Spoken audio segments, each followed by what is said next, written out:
ओम शांति। ओम शांति। ओम शांति। आज 4 तरीके शिव बाबा के महावाक्य हैं। आज की अव्यक्त मुरली है।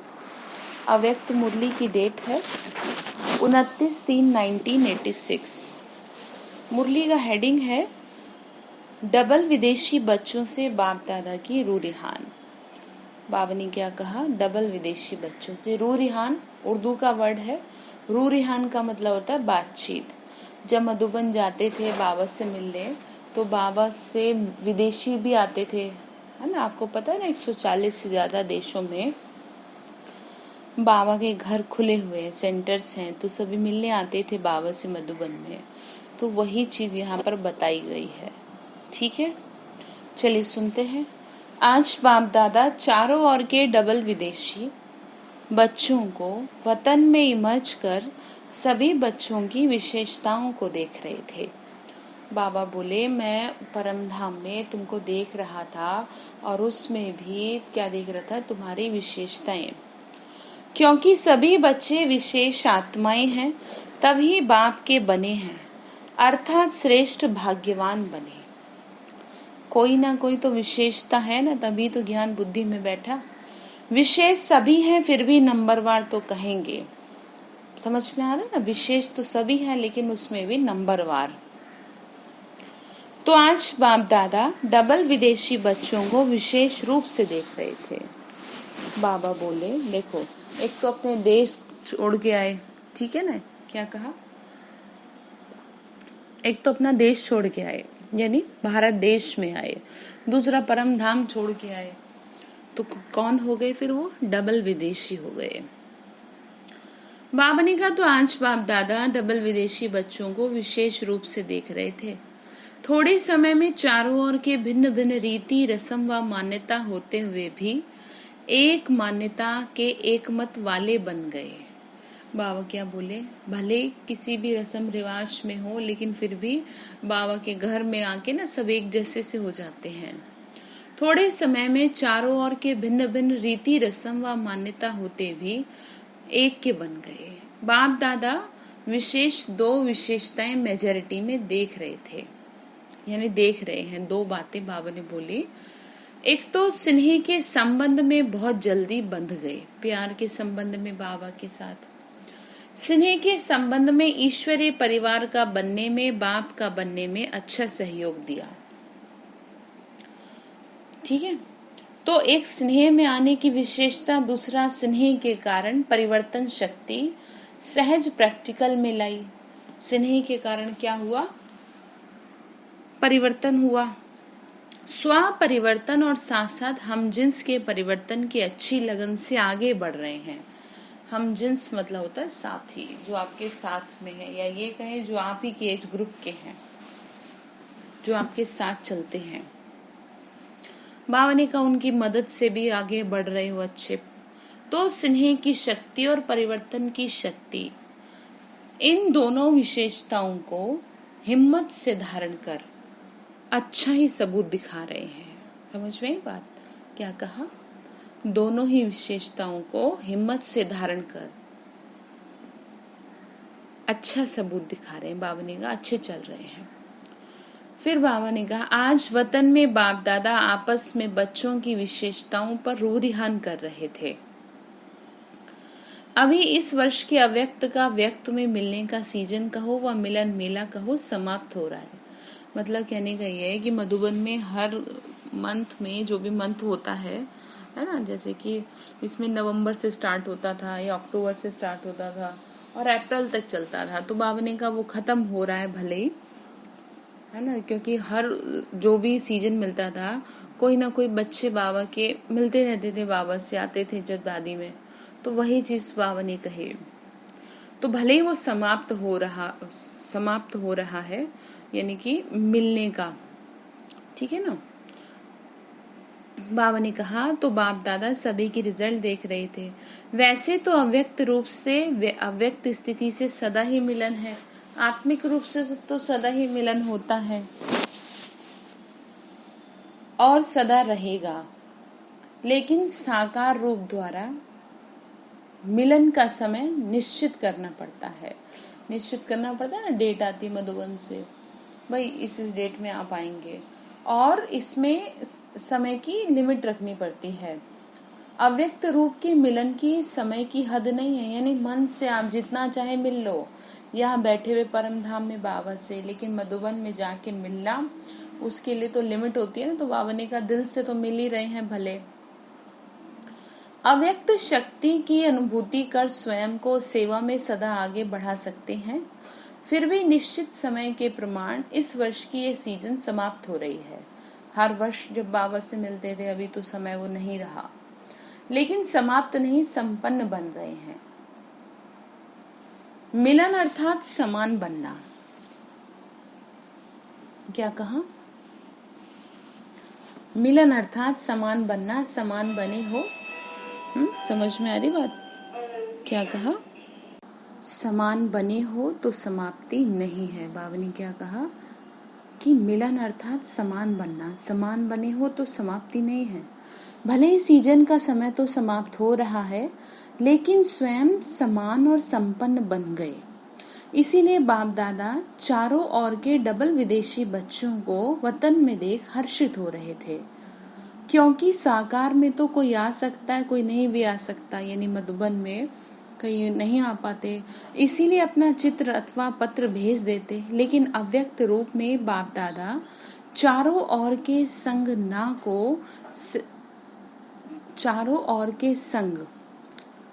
को सहज इमर्ज कर सकता है। बाबा ने कहा कि बच्चे देखो, तुमने लेटर भेजा या तुम नहीं आ पाए, भले ही मैंने तुमको क्या कर लिया, इमर्ज कर लिया।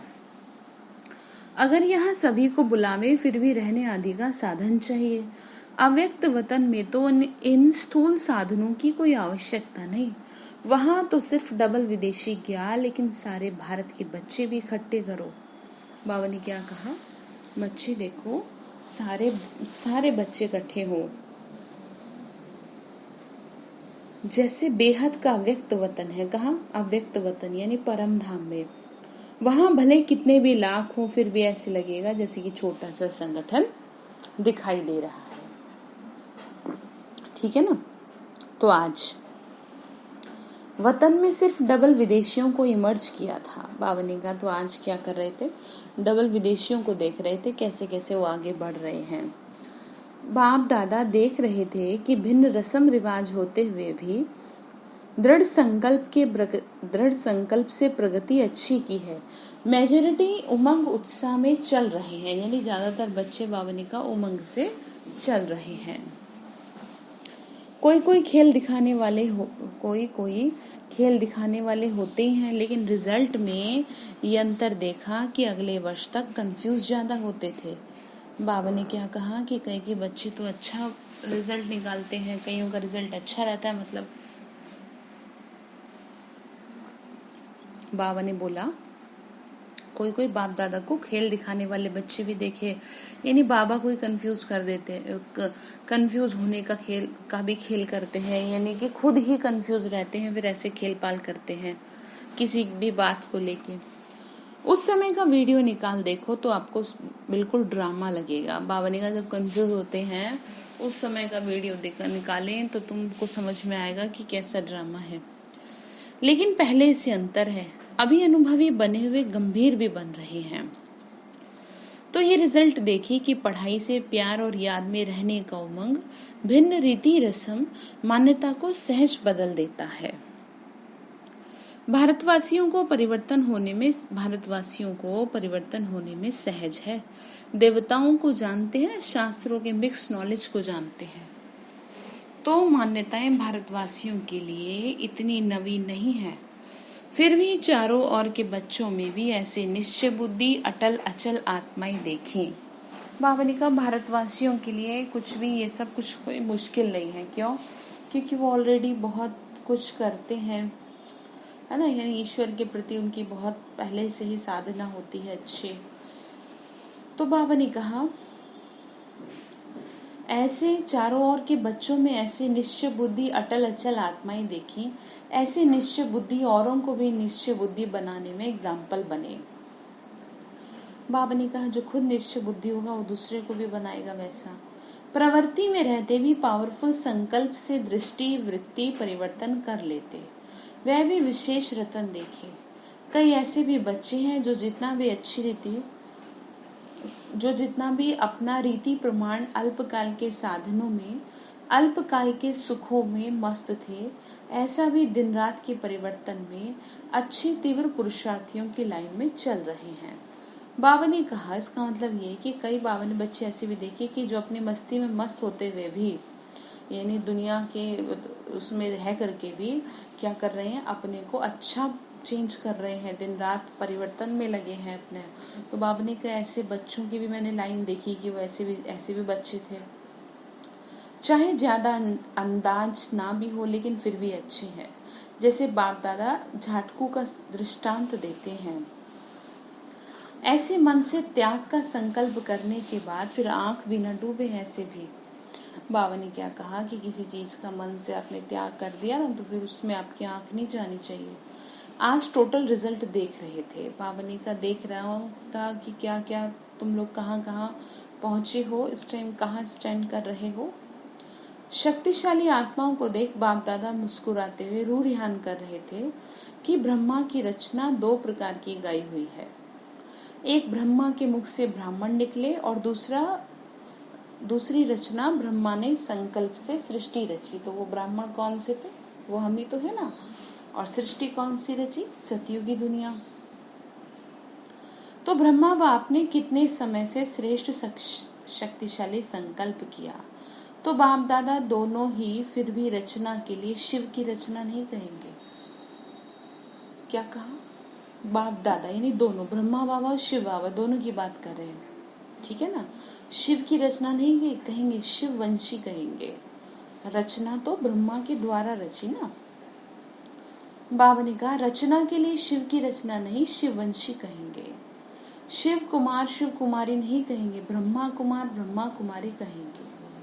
तो ब्रह्मा ने विशेष श्रेष्ठ संकल्प से आह्वान किया, अर्थात रचना रची। तो ये ब्रह्मा के शक्तिशाली संकल्प से आह्वान से साकार में पहुंच गए। देखो क्या बात समझ में आई। बात यहाँ पे ये की जा रही है कि ब्रह्मा के द्वारा सृष्टि रची गई, दुनिया में भी कहा जाता है ऐसा। तो वास्तव में ब्रह्मा के द्वारा हम बच्चों को ज्ञान मिला, तो हम कहलाए ब्रह्मा कुमार ब्रह्मा कुमारी। शिव कुमार शिव कुमारी नहीं कहलाते। बाबा ने कहा, बाबा बोले बच्चे तो शक्तिशाली संकल्प ब्रह्मा के थे जो कि पहुंच गए, ठीक है ना, कि जो मधुबन में फिर आकर के मिले, बाबा से मिलते थे ना पहले मधुबन में। ये कब की मुरली है, देखो उस मुरली के अकॉर्डिंग समझाई जा रही है बात। फिर आगे बाबा ने कहा संकल्प की रचना भी कम नहीं है। जैसे संकल्प शक्तिशाली है तो दूर से भिन्न पदों के अंदर से बच्चों को अपने परिवार में लाना था। बाबा ने कहा संकल्प शक्तिशाली थे ना, तो कहाँ से बाबा के बच्चे आ करके बाबा के बने हैं। कोई किसी पोजीशन पे था, कोई किसी पोजीशन पे था। श्रेष्ठ शक्तिशाली संकल्प ने क्या करा, समीप लाया। इसीलिए ये शक्तिशाली संकल्प की रचना भी शक्तिशाली है, कईयों का अनुभव भी है। इसीलिए मैं आपको कहती हूँ कि अपने संकल्पों को ना क्या रखा करो, अपने संकल्पों पे बहुत ध्यान रखा करो, क्योंकि बाबा ने कहा ना बच्चे तुम्हारे जो संकल्प है ना वो बहुत पावरफुल है, ठीक है ना। ये तो समझा रहे हैं कि श्रेष्ठ शक्तिशाली संकल्प किसी के लिए आप गलत नहीं सोच सकते, व्यर्थ भी नहीं सोच सकते। चलो गलत तो चलो सोचते नहीं, लेकिन व्यर्थ भी नहीं, इस बात का भी पूरा आपको ध्यान रखना है।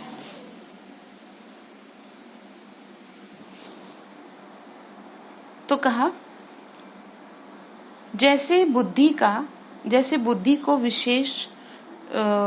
विशेष प्रेरक कोई समीप ला रहा है, ब्रह्मा के शक्तिशाली संकल्प के कारण ब्रह्मा के चित्र को देखते ही चैतन्यता का अनुभव होता है। चैतन्य संबंध के अनुभव से आगे बढ़ रहे हैं। तो बाप दादा रचना को देख हर्षित हो रहे हैं। अभी आगे और भी शक्तिशाली रचना का प्रत्यक्ष सबूत देखेंगे। डबल विदेशियों की सेवा के समय के हिसाब से अब बचपन का समय समाप्त हुआ। बाबा ने क्या कहा? डबल विदेशियों की सेवा के हिसाब से, बचपन यानी बचपना नहीं, अब तेजी से करो। अभी अनुभवी बन औरों को भी अचल अडोल बनाने का, अनुभव कराने का समय है। अभी खेल करने का समय समाप्त हुआ। अब सदा समर्थ बन, निर्बल आत्माओं को समर्थ बनाते चलो। आप लोगों में निर्बलता के संस्कार होंगे तो दूसरों को भी निर्बल बनाएंगे। समय कम है और रचना ज्यादा से ज्यादा आने वाली है। बाबा ने कहा, बच्चे समय बहुत कम है और अभी बहुत आत्माएं आने वाली है, इसीलिए आप अपने को समर्थ बनाओ। संख्या कम है और समय कम है और रचना ज्यादा आने वाली है। इतनी संख्या में ही नहीं खुश हो जाना कि बहुत आ गए। मधुबन में क्या होता है ना, डायमंड हॉल जो है, 35-35 हजार लोग वहाँ एक साथ बैठते थे, तो इसलिए कही जा रही है कि बाबा ने कहा ये नहीं कि जो सेवाधारी बच्चे हैं उनको भी समझा रहे हैं कि अभी तो बहुत बच्चे आने हैं, ऐसे समझा रहे हैं। लेकिन जैसे अब आपने इतना समय पालना ली और जिस विधि से आप लोगों ने पालना लिया वो परिवर्तन हो जाएगा। बाबा ने क्या कहा कि जैसे आपने पालना ली ना पहले, अब बाबा ने कहा वो परिवर्तन हो जाएगा। जैसे कि पहले क्या था ना, पहले तो ब्रह्मा बाबा भी जब थे, शिव बाबा आते थे ब्रह्मा बाबा के तन में तो मिलते थे, थोड़े थे ना बच्चे तो मिल लेते थे।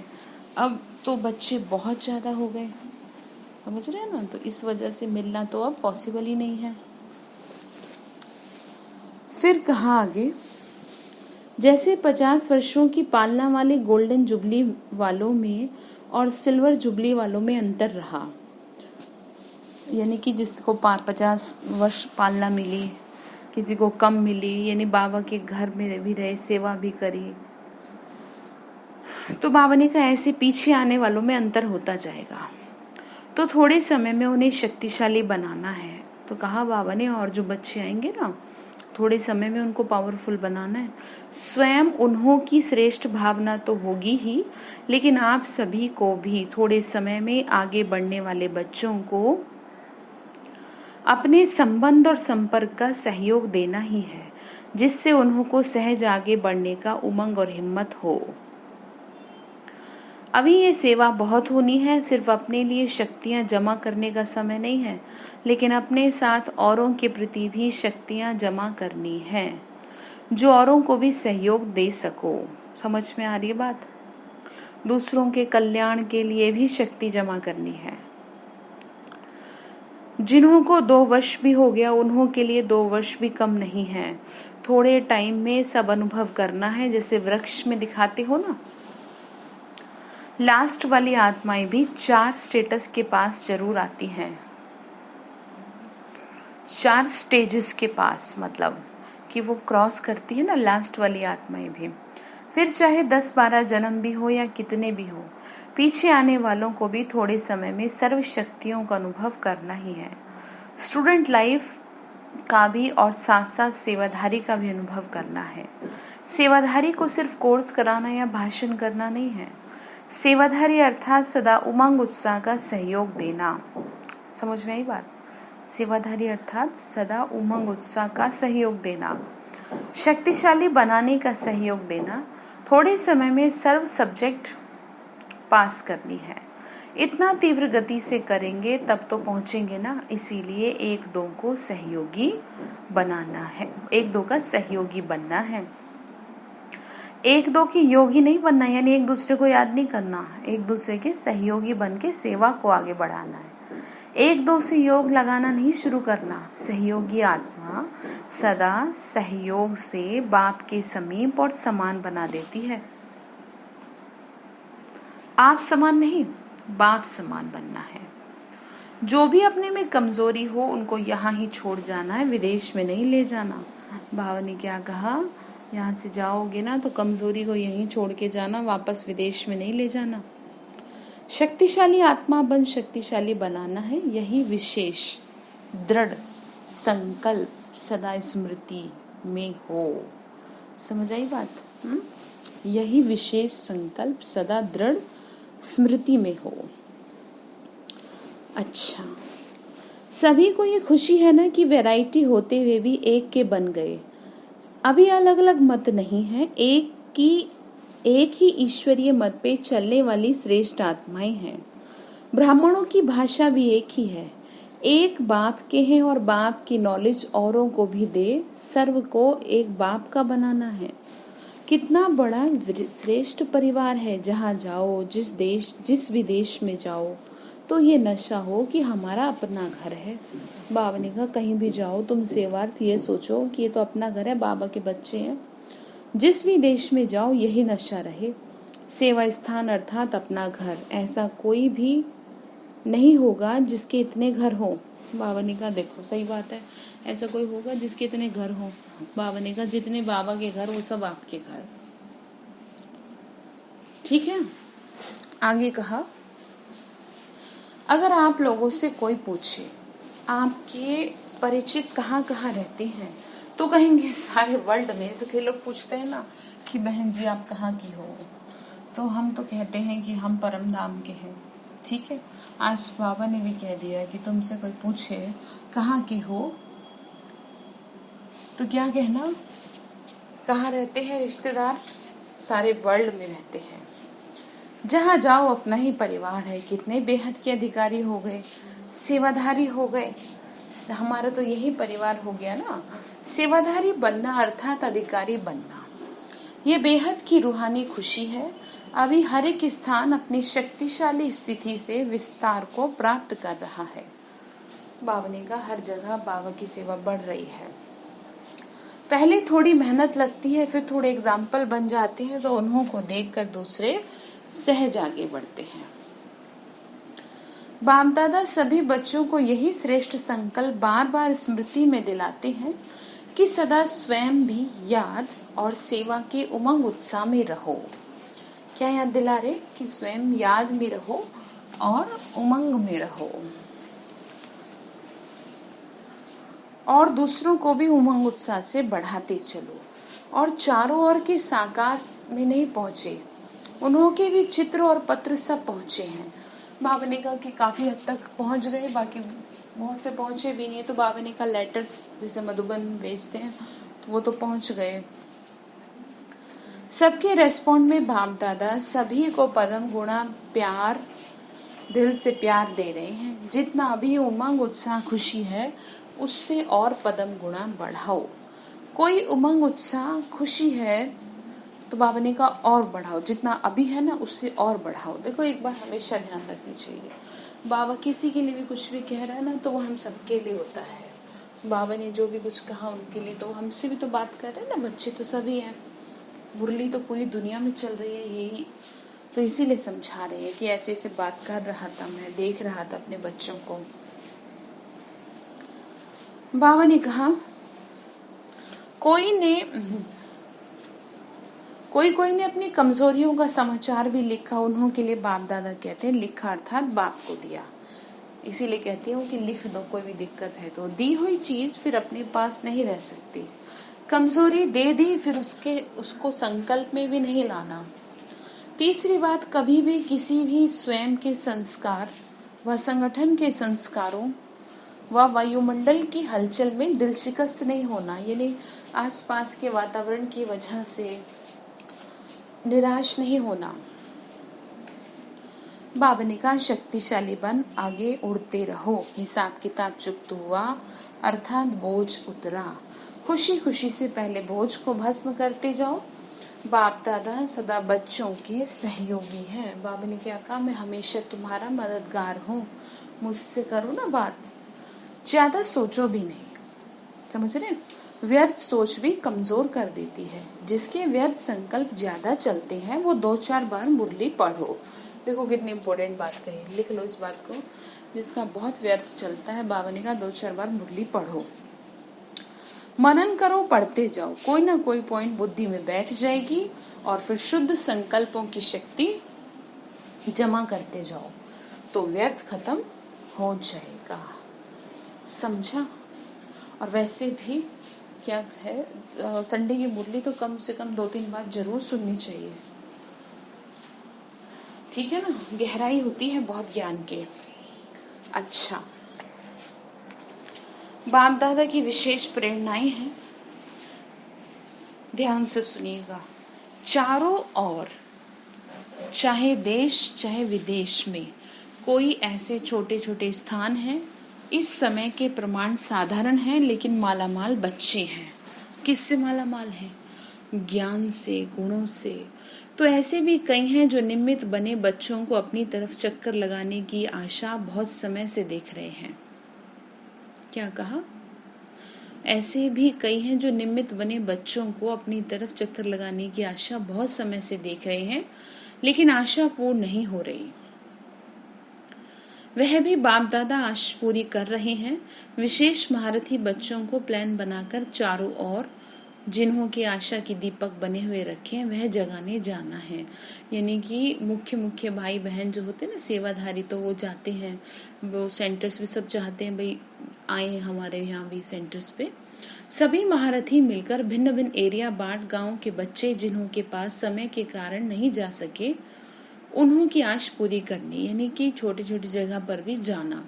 मुख्य स्थानों पर मुख्य प्रोग्राम्स के कारण जाते हैं, लेकिन छोटे छोटे स्थान हैं, उन्हों की प्रोग्राम ही बड़े प्रोग्राम है।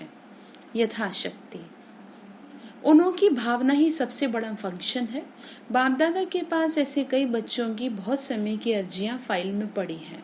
जैसे कि छोटी जगह होती है ना, सेंटर्स छोटे छोटे होते हैं, तो जो बड़े भाई बहन हैं वहाँ नहीं जा पाते, तो उस चीज़ के लिए कह रहे हैं कि बाबा ने डायरेक्शन दिया कि भाई वहाँ भी जाओ। उनकी भावना ही फंक्शन है। बाबा ने कहा ऐसे नहीं कहना सब जगह दादी जावे, नहीं। अगर एक ही दादी सब तरफ जावे तो 5 वर्ष लग जाए और फिर 5 वर्ष बाप दादा ना आवे, ये मंजूर है? बाबा ने कहा बाप दादा की सीजन यहाँ हो और दादी चक्र पर जाए, ये भी अच्छा नहीं लगेगा। इसीलिए महारथियों का प्रोग्राम बनाओ। इसीलिए जो विशेष भाई बहन होते हैं ना, बड़े बड़े, उनके लिए कहा जहाँ कोई नहीं गया वहाँ जाने का बनाना। और विशेष इस वर्ष जहाँ भी जावे, एक दिन बाहर की सेवा, एक दिन ब्राह्मणों की तपस्या का प्रोग्राम। यानी एक दिन बाहर की सेवा, एक दिन सेंटर पे तपस्या करें। बहुत गहरी बात बता रहे हैं। ये दोनों प्रोग्राम जरूर है, सिर्फ फंक्शन में जाए भाग दौड़ कर नहीं आना। जितना हो सके ऐसे प्रोग्राम बनाओ जिसमें ब्राह्मणों की विशेष रिफ्रेशमेंट हो, यानी अच्छा लगे, और साथ साथ ऐसा प्रोग्राम हो जिसमें वीआईपीज का भी संपर्क हो जावे, लेकिन शॉर्ट प्रोग्राम हो। पहले से ही ऐसा प्रोग्राम बनावे जिसमें ब्राह्मणों को विशेष उमंग उत्साह की शक्ति मिले। निर्विघ्न बनने का हिम्मत उल्लास भरे, तो चारों ओर का चक्र का प्रोग्राम बनाने के लिए भी विशेष समय दे रहे हैं, क्योंकि समय प्रमाण सरकमस्टांसेस बदल रहे हैं और बदलते रहेंगे, इसीलिए फाइल को खत्म करना है। क्या समझ में है? बाबा ने ये कहा इन वन वर्ड कि बच्चे देखो चारों तरफ की सेवा के प्रोग्राम बनाओ, ठीक है। जैसे कि हमारी दीदी दादियाँ पहले के टाइम में सेवा में बहुत निकलती थी, अभी भी करती हैं, लेकिन उस टाइम ये जो भी आज देख रहे हैं हम अपने आसपास, ये दीदी दादियों की सेवा का फल है, ठीक है ना। हमें तो सबको पका पकाए मिल गया। असलियत में जो तपस्या करी है वो तो दीदी दादियों ने करी है ना, तो वो बाबा ने सिखाया तभी तो करी। तो बाबा वही 86 की मुरली है देखो, तो उस टाइम बाबा ने इंस्ट्रक्शन दिया था कि बच्चे ऐसे जगह जगह जाओ, तो उनके जगह जगह जाने से, सेवा करने से ही तो आज इतने बाबा के सेंटर्स खुले, ठीक है ना। तो समझ में आई बात? अच्छा, चारों ओर के सभी बच्चों को विशेष स्नेह संपन्न याद प्यार दे रहे हैं। सदा स्नेही, सदा सहयोगी और शक्तिशाली ऐसी श्रेष्ठ आत्माओं को बाप दादा का याद प्यार और नमस्ते।